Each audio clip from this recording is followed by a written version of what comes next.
ঘুম মানব শরীরের একটি স্বাভাবিক জৈবিক প্রক্রিয়া।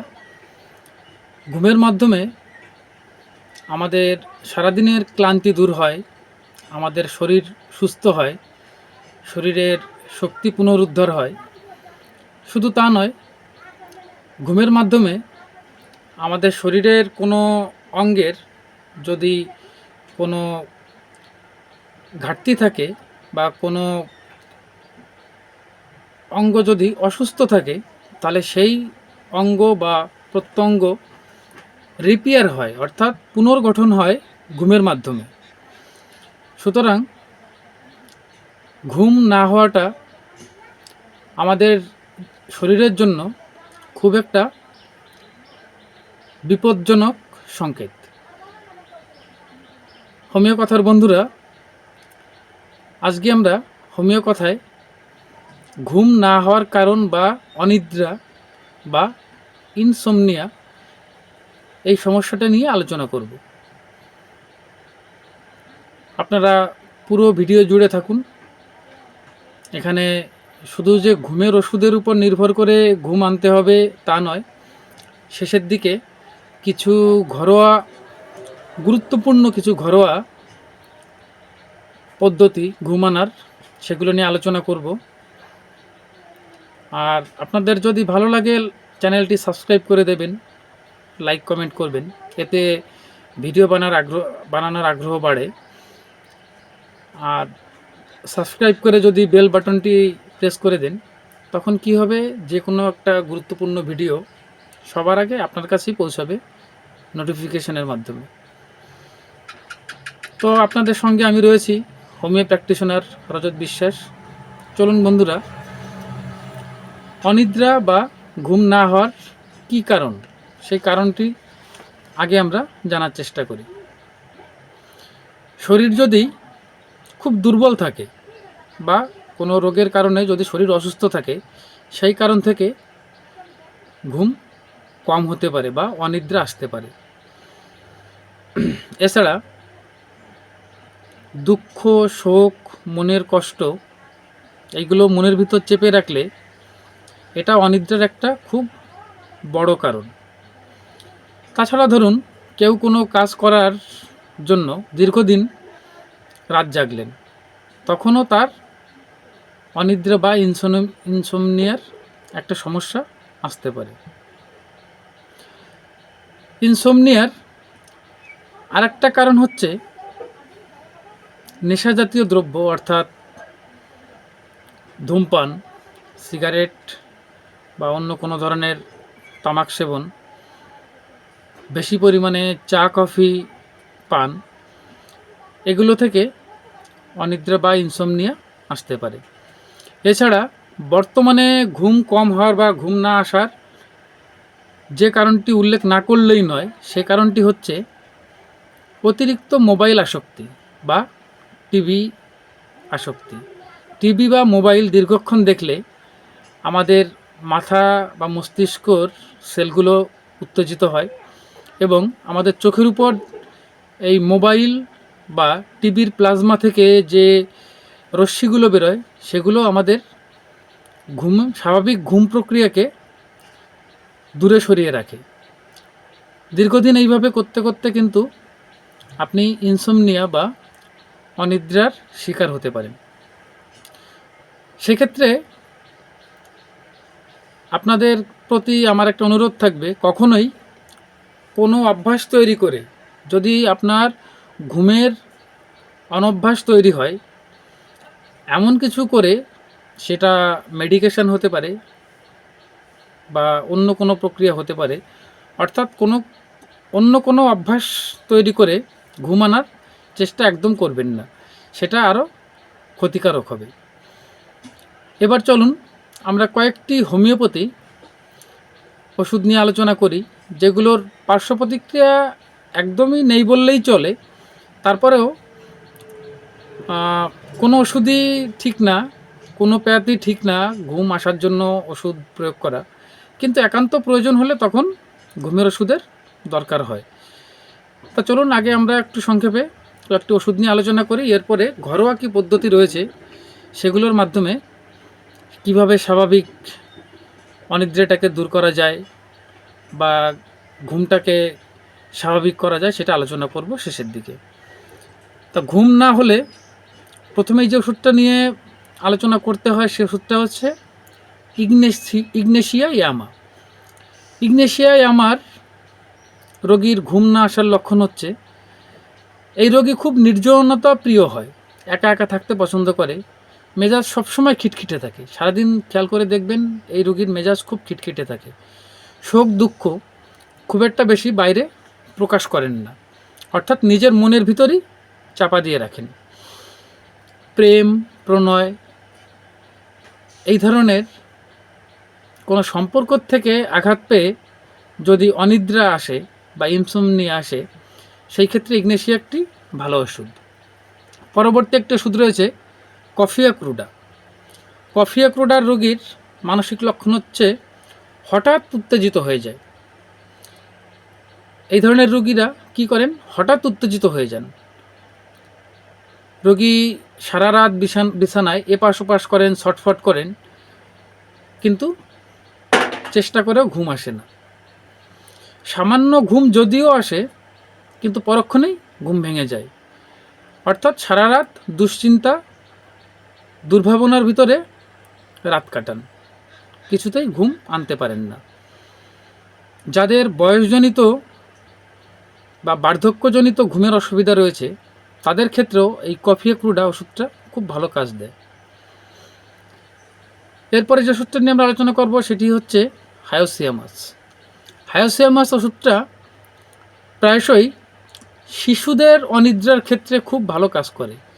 শিশুরা রাত্রে কান্নাকাটি করছে বা কান্নাকাটি ছাড়াও জেগে থাকছে, অথবা কি করছে, রাত্রে খুব ছটফট করছে, বিছানায় শুয়ে সামান্য ঘুমের ভাব আসলে চমকিয়ে ঘুমটা ভেঙে যাচ্ছে, হঠাৎ চমকিয়ে হাত পা ছুঁড়ে ঘুমটা ভেঙে যাচ্ছে। মা বাবা চিন্তাগ্রস্ত হচ্ছেন, স্বাভাবিক, শিশুরা অসুস্থ হলে মা বাবা চিন্তাগ্রস্ত তো হবেনই। তো এই ধরনের যদি লক্ষণ থাকে শিশুদের ভিতরে, অর্থাৎ শিশুদের অনিদ্রার জন্য হায়োসিয়ামাস খুব একটা ভালো ওষুধ। এরপরে একটা ওষুধ রয়েছে চায়না অফিসিয়ালিস। চায়না ওষুধটা আমরা কোন ক্ষেত্রে প্রয়োগ করব, এটা দুর্বল রোগীদের ক্ষেত্রে, অর্থাৎ শরীর খুব দুর্বল থাকলে, শরীরের থেকে যদি রক্তপাত হয়ে যায় বা অন্য কোনো ধরনের পদার্থ শরীর থেকে তেজস্ক্রিয় পদার্থ বের হয়ে যাওয়ার পরে শরীর অসুস্থ থাকে বা শরীর খুব দুর্বল, তার কথা বলতেও কথা জড়িয়ে যাচ্ছে, এমনকি হাঁটতে পারছেন না ঠিক করে, একটু হাঁটলেই ঘেমে যাচ্ছেন, রক্তশূন্যতা, এই লক্ষণগুলোর সঙ্গে যদি অনিদ্রা বা ইনসমনিয়া থাকে, সেই ক্ষেত্রে চায়না অফিসিয়ালিস ওষুধটা প্রয়োগ করলে খুব ভালো কাজ দেয়। বন্ধুরা, এরপরে দেখা যাচ্ছে অনিদ্রার কোনো কারণ খুঁজে পাওয়া যাচ্ছে না, শুধুমাত্র অনিদ্রা বিছানায় শুয়ে ছটফট করছে বা রাত্রে চেষ্টা করেও ঘুম আসছে না, কিন্তু তার মূল কোনো কারণ খুঁজে পাওয়া যাচ্ছে না। সেটা শিশু, যুবক, বৃদ্ধ, যে কোনো বয়সের হতে পারে। যদি দেখেন যে কারণ খুঁজে পাওয়া যাচ্ছে না, সেক্ষেত্রে প্যাসিফ্লোরা ওষুধটা প্রয়োগ করলে স্বাভাবিক ঘুমের প্রক্রিয়া আস্তে আস্তে চালু হবে, অর্থাৎ আপনি ইনসমনিয়া থেকে মুক্ত হতে প্যাসিফ্লোরা ওষুধটির উপর নির্ভর করতে পারেন। এরপর একটি ওষুধ রয়েছে যারা অত্যাধিক মানসিক পরিশ্রম করেন এবং শারীরিক পরিশ্রম করেন, যারা পড়াশুনো করছে, পড়াশুনোর থেকে রাত জাগার অভ্যাস তৈরি হয়ে গেছে, অথবা দিনের বেলায় পরিশ্রম করছেন, সঙ্গে দুশ্চিন্তা রয়েছে, এই ধরনের রোগীদের ক্ষেত্রে ক্যালিফস,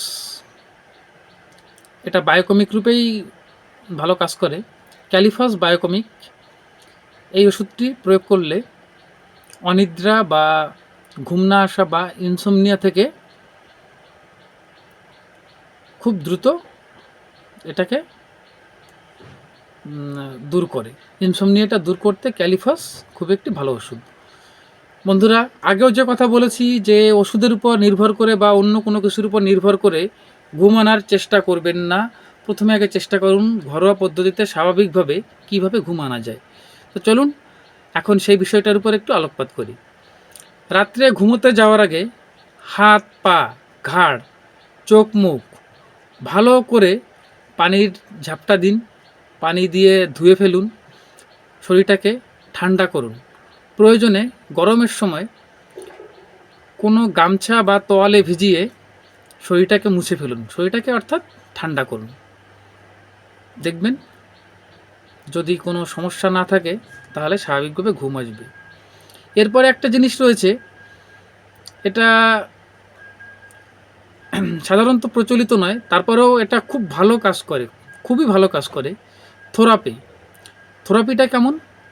থেরাপি মানেই যে গা হাত পা ম্যাসাজ তা নয়। হ্যাঁ, এটা ফিজিওথেরাপি। এছাড়াও আরও অনেক থেরাপি রয়েছে, যেমন ইমাজিন থেরাপি। ইমাজিন থেরাপি মানে কি, ধরুন আপনার কি পরিবেশে ঘুমোতে ভালো লাগে, অর্থাৎ বৃষ্টি আসলে, বর্ষার সময় বৃষ্টির শব্দে আপনার ঘুম ভালো হয়। আপনি শুয়ে শুয়ে কল্পনা করুন যে বাইরে খুব বৃষ্টি হচ্ছে, বৃষ্টির শব্দ, চারদিকে ঠান্ডা হয়ে যাচ্ছে, মাঝে মধ্যে শীতল বাতাস দিচ্ছে, বা আপনি এমন একটা পরিবেশে রয়েছেন যে নির্জনতা প্রিয়, যে কোনো আপনি ইমাজিন করুন। যে পরিবেশে আপনার ঘুম ভালো আসে আপনি সেটা ইমাজিন করুন, মনের ভিতর চিন্তা করুন। এটা চিন্তা করলে আপনার অনিদ্রা খুব দ্রুত দূরীভূত হবে এবং আস্তে আস্তে দেখবেন আপনি ঘুমিয়ে পড়ছেন। এই ইমাজিন থেরাপিটা করতে পারেন। এছাড়া রয়েছে অ্যারোমা থেরাপি, অর্থাৎ আপনি যে স্থানটা ঘুমাচ্ছেন সেখানে আপনি কোনো সুগন্ধি পদার্থ রাখতে পারেন, সেটা ধূপকাঠি জ্বালিয়ে রাখতে পারেন। রাত্রে ধূপকাঠি জ্বালালে অবশ্যই সাবধানে জ্বালাবেন। ধূপকাঠি জ্বালাতে পারেন বা অন্য কোনো সুগন্ধি আপনার রুমটাকে আপনি সুবাসিত করতে পারেন, সেক্ষেত্রে ঘুম আসবে। এছাড়া রয়েছে আপনি যে জায়গাটা ঘুমাচ্ছেন সেই ঘুমানোর জায়গাটা আরামদায়ক করুন। আপনি যতটা আরাম ফিল করলে বা আরাম বোধ করলে ঘুমোতে স্বাচ্ছন্দ্য বোধ করেন, ততটা ঘুমানোর পরিবেশ তৈরি করুন। বালিশ একটা জায়গায় দুটো হলে আপনি বালিশ নিন, পাশ বালিশ বা কোল বালিশ, সে যদি ঘুমোতে আপনার আরাম হয় কোল বালিশ নিন। এই ধরনের, অর্থাৎ পরিবেশটাকে আপনি আরামদায়ক করুন, আপনার ঘুমানোর পরিবেশটাকে আরামদায়ক করুন। সারাদিন কঠোর পরিশ্রম করুন, কিন্তু রাত্রে যখন ঘুমোবেন ঘুমানোর পরিবেশটাকে আরামদায়ক করুন। পর্যাপ্ত পানি পান করুন সারাদিনে, পুরো সারা দিন ধরেই পর্যাপ্ত পানি পান করুন এবং সহজ ও লঘুপাচ্য খাবার গ্রহণ করুন। খাওয়ার সঙ্গে সঙ্গে ঘুমোতে যাবেন না। খাওয়ার পরে কিছুটা হাঁটাচলা করুন, কিছুটা হালকা ব্যায়াম করুন, একটু মেডিটেশনের দিকে যাওয়ার চেষ্টা করুন, অর্থাৎ ডিপ ব্রিদিং, জোরে শ্বাস টেনে কিছুটা সময় ধরে রেখে তারপরে ছাড়ুন। এইভাবে কোনো অভিজ্ঞ কারোর কাছ থেকে এই মেডিকেশনটা রপ্ত করুন এবং সেটা প্রয়োগ করুন। দেখবেন এটাও ঘুম আনার আপনাকে সহায়তা করবে। অর্থাৎ ডিপ ব্রিদিং করতে পারেন, তৎসঙ্গে আরও কিছু প্রক্রিয়া রয়েছে, এগুলো করুন, ঘুম আসবে। যদি ঘুম না আসে, ভালো কোনো মিউজিক শুনুন ঘুমের আগে, শান্ত মিউজিক বা শান্ত কোনো এই পরিবেশের যে মিউজিকগুলো রয়েছে, অনেক মিউজিক এখন পাবেন মোবাইল বা ইউটিউব, এই ধরনের সামাজিক যোগাযোগ মাধ্যমে আপনি অনেক ধরনের কাম মিউজিক পাবেন। এই কাম মিউজিকগুলো আপনাকে ঘুম আনতে চেষ্টা করবে। তো বন্ধুরা, সবসময়ই মেডিকেশনের দিকে যাবেন না, মেডিটেশনের দিকে যান এবং ঘুমটাকে আনার চেষ্টা করুন স্বাভাবিকভাবে। পর্যাপ্ত ঘুমান, সারাদিনে অন্তত 6 থেকে 8 ঘন্টা ডিপ স্লিপ, যেটা সাউন্ড স্লিপ, সেটা করুন। অর্থাৎ গভীর ঘুমের ভিতরে ডুবে যান, আর বাকি সময় কাজ করুন। ভালো থাকুন, সুস্থ থাকুন। দেখা হচ্ছে পরবর্তী কোনো এপিসোডে। ততক্ষণ পর্যন্ত বন্ধুরা সঙ্গে থাকুন, হোমিও কথা চ্যানেলের সঙ্গে থাকুন। ভালো থাকুন, সাবধানে থাকুন।